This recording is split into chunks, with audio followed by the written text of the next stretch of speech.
palavra de Deus para essa manhã está no livro de João, capítulo 1. O versículo 1 diz assim: No princípio era o Verbo, e o Verbo estava com Deus, e o Verbo era Deus. Ele estava no princípio com Deus.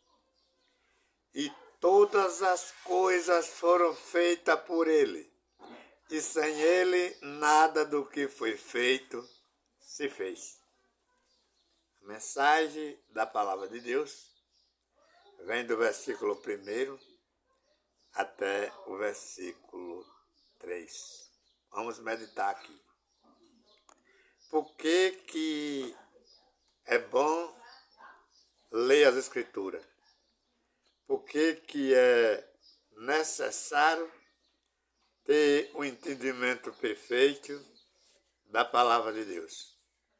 O que é que está acontecendo que há uma multidão de crentes sendo guiado por pastores, por bispos e por apóstolos para esperar ainda Jesus, que segundo eles está voltando?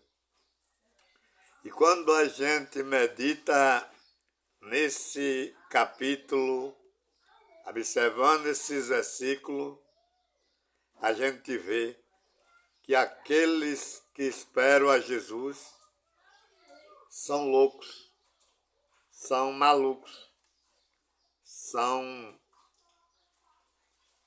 desobedientes e muitos são até criminosos por ateimar nessa mentira de que Jesus vai voltar.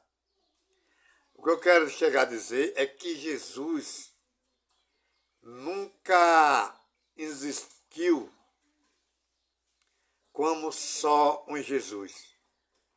Jesus era o próprio Deus encarnado, que encarnou no ventre de Maria,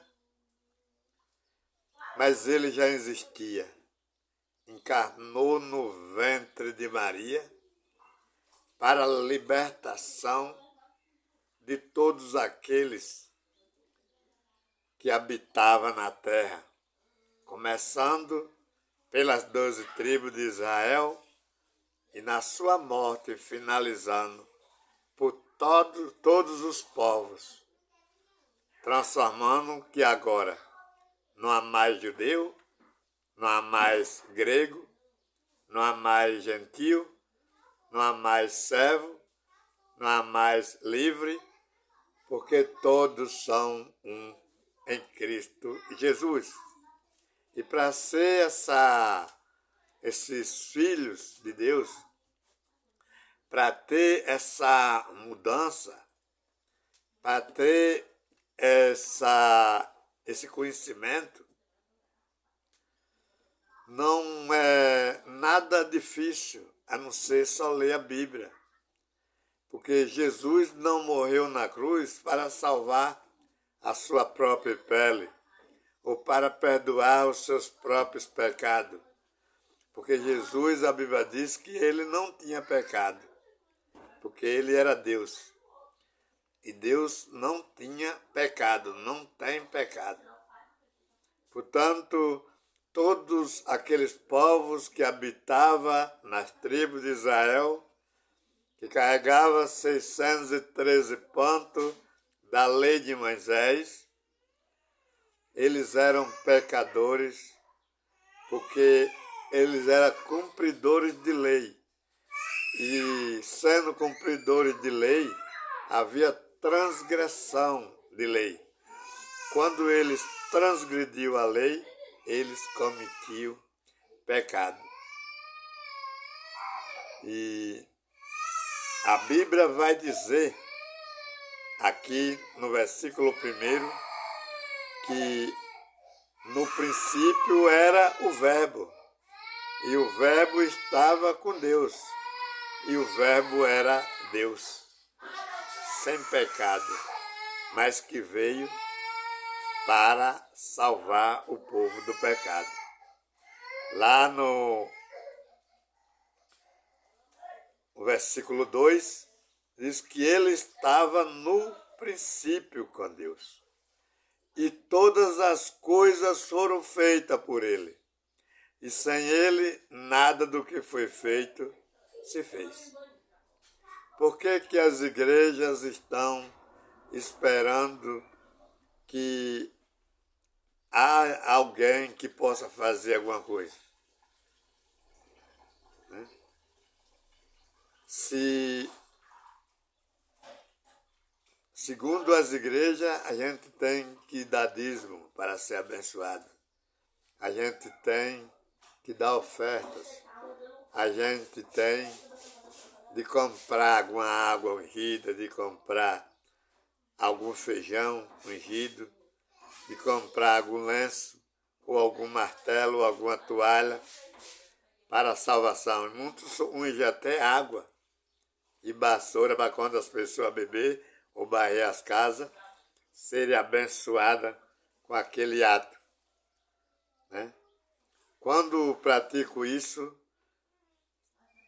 paro de acreditar que Jesus salvou, que Jesus libertou, que Jesus abençoou, que Jesus não necessita de nenhum ato. Ou seja, de alguém dar nada para Jesus. No livro de Atos 17, versículo 24, diz que o Deus que fez o mundo e tudo o que nele há, sendo Senhor do céu e da terra, não habita em templo feito por mãos de homem. E olha que na lei de Moisés era o templo que era a casa de Deus. Mas por causa do resgate, por causa da ressurreição e por causa daquelas ganâncias que havia nos templos, Deus transformou nós mesmos somos o templo de Deus. Nós mesmos somos a casa de Deus. Deus não habita em templo feito por mão de homem, mas habita nos homens capazes de construir esses templos. E lá no versículo 25 diz que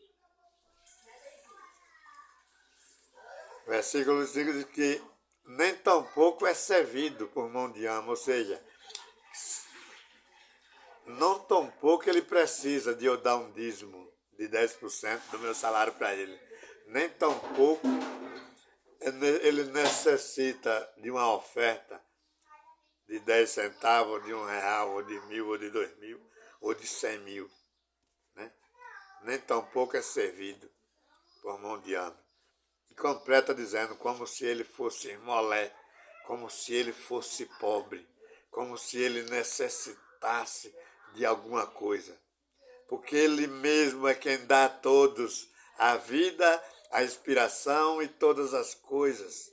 Então, quer dizer, não é para acreditar nesses pastores, não é para acreditar nesses bispos, não é para acreditar nesses missionários, é para acreditar que a Bíblia é a palavra de Deus, que nós todos já somos salvos porque Deus salvou, porque Deus libertou, sem custar nada de pastor, sem custar nada de bispo, sem custar nada de apóstolo, e nem tampouco coisas nossas.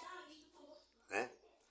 Ah, se fosse para que os homens pudessem salvar, quantos dízimos e ofertas eles não deram, e não foi necessário para a salvação. Necessário para a salvação foi só o sacrifício de Cristo, porque ele fez por amor. Então, as orações devem ser de agradecimento. As orações devem ser de alegria, Porque Deus salvou, porque Deus libertou, porque Deus abençoou, sem precisar de mão de homem na cabeça. E essa é a mensagem para esta manhã.